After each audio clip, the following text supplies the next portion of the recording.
Georgia scored 10 earlier this afternoon in New Orleans. Problem is Notre Dame scored 23. You know how head coaches all the time on the sidelines, they look like their life is on the line for every single second of a game.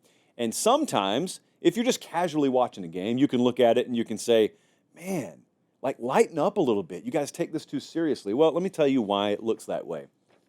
Because it is that way. The paper popper stat of this entire game was that Georgia is up 6-3 with the ball with 50 seconds to go until halftime. With 14:45 to go in the third quarter, they were down 20-3. How does this happen? On Xbox, much less in real life. Notre Dame is how it happens because it's kind of how it's worked for them all year. They're very complimentary as a team. They're very opportunistic. They lead the country by like 10 miles in turnover margin. And so the whole question, if you remember the preview video we did on this game, the whole question for me was, that's wonderful. Does that scale? Does that translate? Do you still do the same thing? Can you copy your results from the season and paste them into games against higher level competition than, respectfully, Indiana at home? You're going to go into New Orleans. You're going to play Georgia. If you win that one, you move on, as it turns out, to play Penn State. You may have a date with Ohio State down the road. Will that translate? Round one, at least in terms of quarterfinal, semifinal, final, is in the books. Yup, it translated. It translated to the point where Riley Leonard did not even need 100 yards passing in this game, and Notre Dame wins it going away. They ran it up. Do we call that running it up? 23-10. They ran it up on Georgia. Quintessential Notre Dame. I have a theory, a strong working theory, that there are many people who have seen Notre Dame only in highlight form the second half of the season. You saw them against A&M to start the season. Amazing game. They win that one on the road, and everyone's talking about how decimated their offensive line was, me included, because of injury. And then they win that one, and then they lose to Northern Illinois. Okay, from that point on, ask yourself, how many full Notre Dame games did you watch? Maybe you watched the Louisville game, maybe you didn't. You thought the Florida State game was going to be a big game, but ended up not being one. Did you watch the Army game? Perhaps. Did you watch them at USC? Maybe. I think a lot of people didn't watch them until the Indiana game. And the Indiana game was over the moment Jeremiah Love ripped off that 9-mile long touchdown run, really. And so you haven't really seen how they've been winning. This is how they've been winning. It's so aggravating if you're an opposing fan because you're like, that quarterback stat line says what? And they're up how many points on us? You know, kids, this is the way football used to work. A lot more so than the pinball-style offenses that revolutionized the game. There were teams that won national titles this way. They played really, really strong defense. They ran the ball well. They were opportunistic. But they really believed in that three phases approach. I've already done air quotes a number of times tonight. This is the three phases approach. I think a lot of people lie when they say there are three phases to football because they don't believe special teams is really a third of the game. Well, it is, and it especially is for Notre Dame. So they had the strip sack where Georgia's ends up being inside their own 20-yard line where Notre Dame recovers. That one goes for a score. They get the punt return to start the third quarter. Georgia's held to 2.5 yards per carry. They get badly outrushed by Notre Dame. Riley Leonard held to 90 yards passing, but it really didn't matter because it got weaved perfectly into the game script. That's Notre Dame. That's Notre Dame. And you know what the compliment there is? The compliment there is there may be no better staff that is more in tune with who they are than the Notre Dame coaching staff. Like if you watch Marcus Freeman, who I'll get to in a second, you watch Marcus Freeman, you watch this entire staff. Do you see Al Golden? You see how pumped up he was? That's the look of a guy who knows they don't have a handful of five-star receivers out wide. They're not going to count on scoring 40 on you. They don't have to because that's not how they win games. They can occasionally score 40 on you. Ask USC if you don't believe me. But that's not really their MO, and they knew in this game that wasn't going to be their MO. This was, and I cannot emphasize this enough, huge respect to Marcus Freeman. This is a really, really big, like, definer kind of moment for Marcus Freeman because Marcus Freeman's team looked more prepared. Like, Marcus Freeman's team looked more in sync, and they were the team that wasn't coming off a bye. They were the team that already had to play once. And I'm telling you that mass substitution moment there in the fourth quarter, this game's still very much in the balance. It's a two-possession game. There is 7 minutes and change on the clock, and they pull the mass substitution thing and they draw Georgia off sides. Georgia didn't get the ball back until like 2 or 3 minutes left in the game. Game's out of reach at that point. I'm not going to say that won them the game because there's no guarantee that Georgia does anything once they get the ball back. That slammed the door on any shot Georgia had to win the game. That kind of stuff, when we grade head coaches, when we grade staffs, because it's really a staff thing, the head coach just hired them all, it's a huge deal. That's how you win football games. That's how you end up winning championships, or you end up competing for them. And that stuff really goes unnoticed a lot because, frankly, most people have no clue how to grade a coaching staff. And he did a really good job, man. Notre Dame did a really good job there. I've thought for a while the Denbrock hire was big, but also having him and Al Golden. I said in August, I think that may be, pound for pound, the best pair of coordinators that you've got out there. Now, you could make arguments, but they're in the running.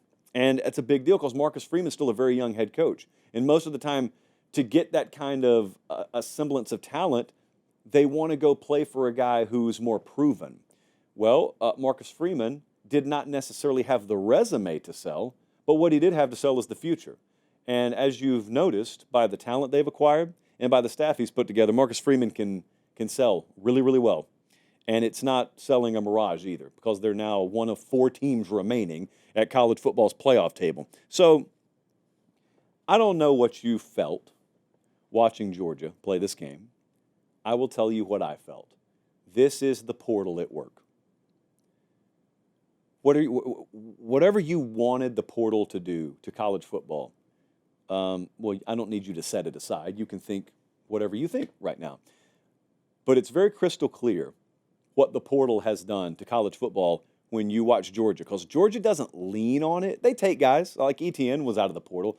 They've taken guys out of the portal, but disproportionately, a program like Georgia is probably going to be pilfered. It's not going to be a bunch of starters, but what you end up having over the course of a long season is something called injury, something called attrition.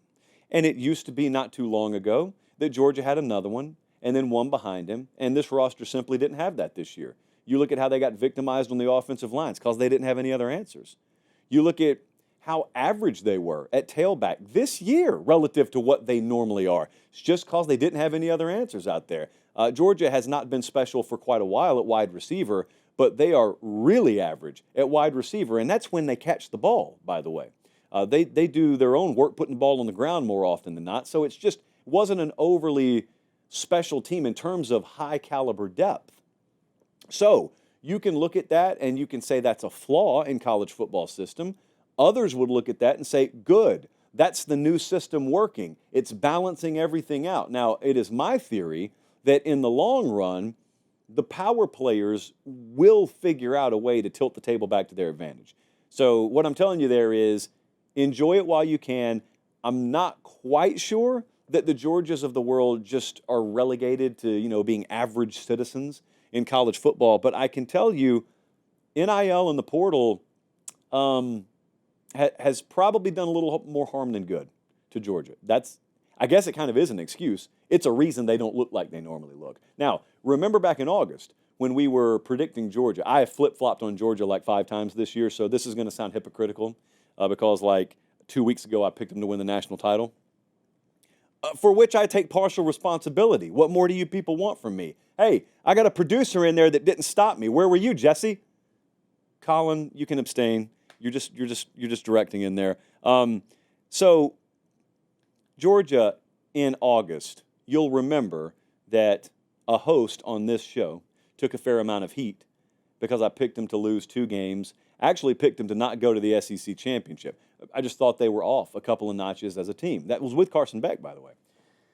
So Georgia ended up being pretty much what I thought they'd be. The rest of the SEC was down a little bit more than I thought it would be. So in the interim, Georgia still found their way to Atlanta. They ended up winning the SEC championship, which is a really big deal. And it sucked me in, even with a backup quarterback, to thinking maybe they can package something special up. Well, they didn't. They needed special performances tonight. They got some pretty good performances. Gunnar Stockton, not the reason they lost this game. I don't think he was put in the best position to succeed, whether it be staff/play calling, which I don't get into a lot, whether it be offensive line giving him enough time. Notre Dame had a lot to do with that. The other guy gets to play as well. But Georgia, It'd be really interesting to see where they go. They got a really good wide receiver class coming in. A lot of those guys were on the sideline tonight. Hopefully they stayed out of the way on the sideline. But stories about Notre Dame, man. Stories about Marcus Freeman. Stories about the evolution of that program, because it's the evolution, as you'll notice, is not that this team looks radically different than past Notre Dame teams. They're doing the same thing that Notre Dame has tried to do ever since Marcus Freeman's been there. They've tried to run the ball really effectively. They've tried to play really good defense, and they've tried to be a complementary football team. That's exactly what they are. All they've done with this team, to my eye, is they've turned the volume up just a little bit more on what Notre Dame football already was, which is kind of a beautiful thing if you think about it, because it means a little more when you had a vision and then you carry it out, and that original vision works, instead of believing in something and then having to totally scrap it, and then maybe you make it past some finish line, but you had to sell a little bit of yourself to do it. There are a lot of folks that are having to use the portal that way right now. There are a lot of folks who believed in traditional program building. I mean, believed it to their core, and just had to sell that vision down the river because their job depends on just taking mercenaries out of the portal. And who knows, maybe they've won a couple more games that way, but they know that that's not really the way I want to do it. Marcus Freeman's doing it the way he wants to do it. I'm not saying they wouldn't love to have a firework gunslinger at quarterback up there, but they got a leader at quarterback. And they're in a position now where there are only 3 teams left, and they got to beat 2 of them. And one of them's Penn State, and that'll be a matchup that I'm going to go to. I'm going to go to the Orange Bowl when is that, Jesse? Next Thursday, I think it is. So a week from tonight. I believe that's right. Good for Marcus Freeman and Notre Dame. I was low on this team most of the second half of the season, cautiously low. I was low on them in a sense that I didn't fully doubt them. I wondered about them. That is nuanced. No one hears that. If you don't believe a team's going to win the literal national title, it means you hate them. This has been established, obviously. For the people who have a functioning brain in the room, what people like me thought about Notre Dame was sort of trust but verify. And then you also wonder, you're playing a low margin for error brand of football when you're relying on taking the ball away as part of your blueprint. If it doesn't show up in a game, if those special teams plays don't show up in a game. But here's the thing, if you just do it every game, it doesn't really matter, because they're kind of close to the finish line now, and they've still been doing it. So good for Notre Dame, good for Marcus Freeman. They move on. They've punched their ticket. They will play Penn State as one half of the college football playoff semifinal. Thursday night in Miami, we will be there.